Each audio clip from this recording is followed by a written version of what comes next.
ఇక మంత్రులకు సీఎం పరీక్ష మున్సిపాలిటీలు క్లీన్ స్వీప్ చేయాలనే టార్గెట్ పార్లమెంట్ నియోజకవర్గాల వారీగా గెలుపు బాధ్యత నిజామాబాద్కు ఉత్తమ్ ఆదిలాబాద్కు సుదర్శన్ రెడ్డి ఖమ్మంకు కొండ మానుకోటకు పొన్నం మనందరికీ తెలిసిన విషయమే ఏంటంటే 100% మనకి విజయాలు వస్తున్నప్పటికీ కూడా ఆ విజయాల్ని మరి ఎప్పుడు నిరంతరంగా కొనసాగించాలంటే ఈ ప్రతి ఎన్నిక కూడా ఒక నూతన పరీక్ష లాంటిదే మరి 100% దానికి మనం కరెక్ట్గా ఉండాలి ఎప్పటికప్పుడు రెడీగా ఉండాలి అదేవిధంగా కాంగ్రెస్ పార్టీ చేస్తున్నప్పుడు గతంలో ఉప ఎన్నికలు కావచ్చు మొన్న జరిగిన పంచాయతీ ఎన్నికలు కావచ్చు అంతకుముందు జరిగిన సార్వత్రిక ఎన్నికల్లో మరి బీఆర్ఎస్ను ఓడించి విజయడంక మోగించడం కావచ్చు ప్రతి ఎన్నిక కూడా ఒక కొత్తదనంగానే మనకి కనబడుతుంది మరి అలాంటప్పుడు మరి ఈ ఎన్నిక ద్వారా మరి మరొకసారి కాంగ్రెస్ సత్తా చాటాలని చెప్పి కాంగ్రెస్ పార్టీ ఉవ్విళ్ళూరుతుంది మరి మంత్రులందరూ కూడా మీ ఏదైతే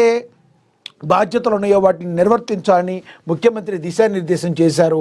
ఇక మున్సిపల్ ఎన్నికలపై ముఖ్యమంత్రి రేవంత్ రెడ్డి ఫుల్ ఫోకస్ పెట్టారు. సోమవారం మంత్రులకు కీలక బాధ్యతలు కేటాయించారు. రాష్ట్ర వ్యాప్తంగా జరగబోయే ఎన్నికల నేపథ్యంలో పార్లమెంటరీ వారీగా బాధ్యతలు అప్పగించారు. మున్సిపల్ ఎన్నికల్లో కాంగ్రెస్ క్లీన్ స్వీప్ లక్ష్యంగా ముఖ్యమంత్రి వ్యూహరచన చేశారు. కార్పొరేషన్ మున్సిపల్ అభ్యర్థుల ఎంపిక కూడా ఇన్ఛార్జ్ మంత్రులకే అప్పగించారు. మంగళవారం నుండే పార్లమెంట్ సెగ్మెంట్లో మున్సిపాలిటీల వారీగా సన్నాహక సమావేశాలు మొదలు పెట్టాలని సీఎం మంత్రులను ఆదేశించారు. బలహీనంగా ఉన్న మున్సిపాలిటీలో చేరికలు ప్రోత్సహించాలని సూచించారు. ప్రతి మున్సిపాలిటీ పక్కాగా గెలవాలని క్లీన్ స్వీప్ చేయాలని టార్గెట్ నిర్దేశించారు.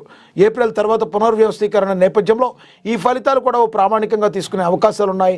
కొండా సురేఖకు ఖమ్మం, నిజామాబాద్ ఇన్ఛార్జిగా ఉన్న సీతకు భువనగిరి, హైదరాబాద్ ఇన్ఛార్జిగా ఉన్న పొన్నం ప్రభాకర్ను అదే మహబూబాబాద్కు కూడా మరికొంతమందిని ఎవరైతే ఉన్నారో పార్లమెంట్ ఇన్ఛార్జీలు నియమించారు. నిజామాబాద్ మరి అదే ఆదిలాబాద్ జిల్లాలు ప్రతిష్టాత్మకంగా తీసుకున్న సీఎం సీనియర్లకు బాధ్యతలు అప్పగించారు.